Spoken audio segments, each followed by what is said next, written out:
اعوذ باللہ من الشیطان الرجیم بسم اللہ الرحمن الرحیم ویمکنکم فی ارضہ صلوات پڑھیں محمد اور آل محمد پر اللہم صلی علی محمد وآل محمد وعجل۔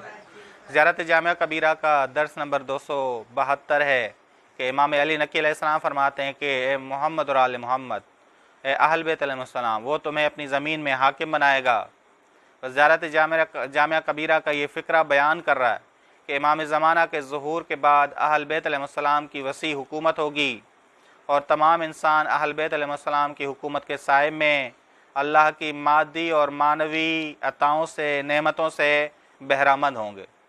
اہل بیت علیہ السلام کی حکومت کی تاثیر کی گفتگو چل رہی تھی۔ ایک تاثیر عقلی رشد کے علاوہ علمی رشد ہوگا، ترقی ہوگی، علمی ترقی ہوگی کہ امام جعفر صادق علیہ السلام نے فرمایا اللہم صلی علی محمد وآل محمد وعجل فرج۔ علم و دانش کے 27 حروف ہیں اور ان سب کو انبیاء لائے ہیں۔ ان میں سے آج تک صرف 2 حروف کے بارے میں لوگوں کو واقفیت حاصل ہوئی ہے اور باقی حروف کے بارے میں لوگوں کو واقفیت، علم حاصل نہیں ہوا۔ جب ہمارے قیام کریں گے تو باقی 25 حروف کو بھی باہر لائیں گے۔ علمی ترقی بہت زیادہ ہوگی، علمی ترقی بہت سارے علمی پیچیدہ مسائل حل ہو جائیں گے۔ آپ دیکھتے ہیں آج کل بہت ساری ایسی بیماریاں ہیں جو لا علاج، جن کا کوئی علاج نہیں ہو پایا ابھی تک، جن کا علاج ڈھونڈا نہیں جا سکا۔ ٹھیک، بس امام زمانہ کے ظہور کے بعد جب امام قیام کریں گے تو اس کے بعد باقی 25 حروف کو بھی باہر، یعنی پیچیدہ مسائل حل ہوں گے۔ مرادی ہے علمی پیچیدہ مسائل حل ہو جائیں گے اور انہیں لوگوں میں شائع کریں گے، عام کریں گے، اور ان دو حروف کو بھی ان کے ساتھ ضمیمہ کریں گے، ملائیں گے۔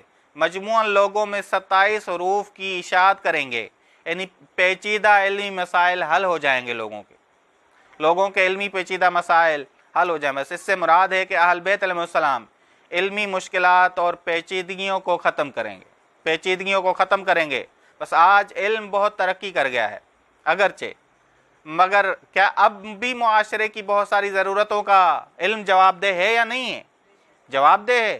بہت سارے معاملے حل نہیں ہیں۔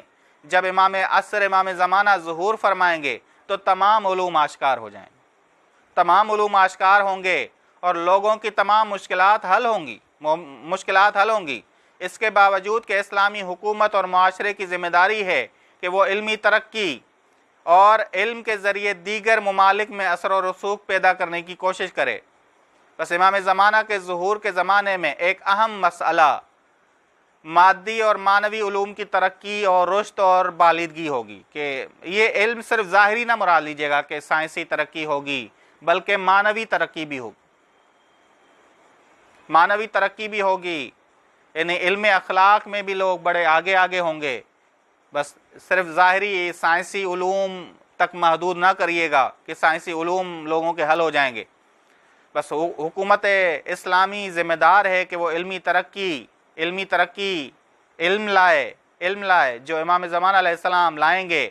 بس اس زمانے میں علم اور سائنس ترقی کے عروج پر پہنچے گا، اور اس مطلب کی آپ کے سوال میں بیان کی گئی حدیث کی مانند دوسری روایتوں میں بھی صراحت کی گئی ہے کہ امام نے دوسرے باتوں میں بھی صراحت کی ہے۔ امام کے کلام میں اخرج کی عبارت ہے، یعنی حضرت حجت علیہ السلام علم و دانش کے باقی حروف کو باہر لائیں گے۔ اخرج ہے اس معنی میں حضرت حجت علیہ السلام علم و دانش کے 27 حروف کو لوگوں کو سکھانے کے لیے ظاہر کریں گے۔ اخرج یعنی ظاہر کرنا، آشکار کرنا۔ علم و دانش کے دامن کے وسیع پیمانے پر علم و دانش کو پھیلائیں گے اور یہ لوگوں کی کوششوں پر منحصر ہوگا۔ یقیناً بعض افراد علم و دانش کے بلند مقامات تک، ہر ایک کی اپنی صلاحیت کے مطابق ہوگا۔ امام تو ظاہر کریں گے، امام تو آشکار کریں گے، امام کے وسیلے سے بہت سارے علوم آشکار ہوں گے، لیکن ہر ایک کی صلاحیت اور قابلیت کے اعتبار سے ہوگا۔ یہاں جس نے علم سے تعلق ہی نہیں رکھا، غیبت کے زمانہ بڑا ہی ڈیپینڈ ہے کہ غیبت کے زمانے میں ہماری علمی کوشش کتنی رہی، ہماری علمی کوشش کتنی رہی، اسی طرح ہماری ترقی ہوگی ظہور کے زمانے میں۔ ظہور کے زمانے میں ٹھیک بس علم و دانش کے کلاس منعقد کریں گے امام، اور دوسرے لوگوں کو علم کا بڑھاوا دیں گے، اور جو طالب علم ہوں گے وہ ان کے درس کے کلاسوں میں شرکت کریں گے۔ اس لحاظ سے امام علیہ السلام فرماتے ہیں کہ گویا میں اپنے شیعوں کو دیکھ رہا ہوں کہ مسجد کوفہ میں خیمہ نصب کر کے ان میں لوگوں کو قرآن مجید کے اصلی علوم سکھاتے ہیں۔ بہار الانوار جلد نمبر 52 صفحہ نمبر 3۔ بس یہ ظہور کے زمانے کی امام بیان کر رہے ہیں کہ علم اتنا عام ہوگا کہ قرآن مجید کے اصلی علوم سکھائے جائیں گے۔ کہاں ہیں آج رائج قرآن کے علوم؟ آج اگر کلاس رکھ دو، ایسی کلاس جو قرآن کے بغیر ہو تو رش ہو جائے، شاید لوگ آ جائیں، لیکن قرآن کی جو کلاس ہے وہ بس امام علیہ السلام فرماتے ہیں کہ گویا میں اپنے شیعوں کو دیکھ رہا ہوں کہ مسجد کوفہ میں خیمے نصب کر کے ان میں لوگوں کو قرآن مجید کے اصلی علوم سکھاتے ہیں۔ اصلی علوم، وہ علوم جو قرآن کو سیکھنے میں مدد فراہم کریں، وہ علوم ٹھیک بس وہ علوم سکھائیں گے جو قرآن کو، نہ کہ وہ فری علوم جس کا کوئی فائدہ نہیں۔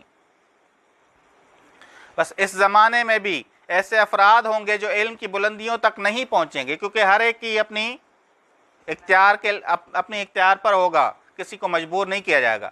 علم کی بلندیوں تک پہنچنے کے لیے ایسی کوششوں کی ضرورت ہے جیسے تقویٰ کے بلند مرتبے تک پہنچنے کے لیے تلاش اور کوشش اور دستگیری کی ضرورت ہوتی ہے۔ بس ایک اور تاثیر اہل بیت علیہ السلام کی حکومت کی یہ ہوگی کہ علمی ترقی ہوگی، علمی ترقی ہوگی، اصلی علوم ہوں گے جو قرآن کو سیکھنے میں مدد فراہم کریں گے، قرآن کو سیکھنے میں مدد فراہم کریں گے۔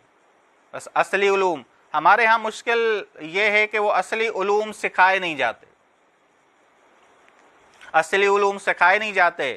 اس وجہ سے جو شاگرد ہیں ان کو قرآن گہرائی سے سمجھ نہیں آتا۔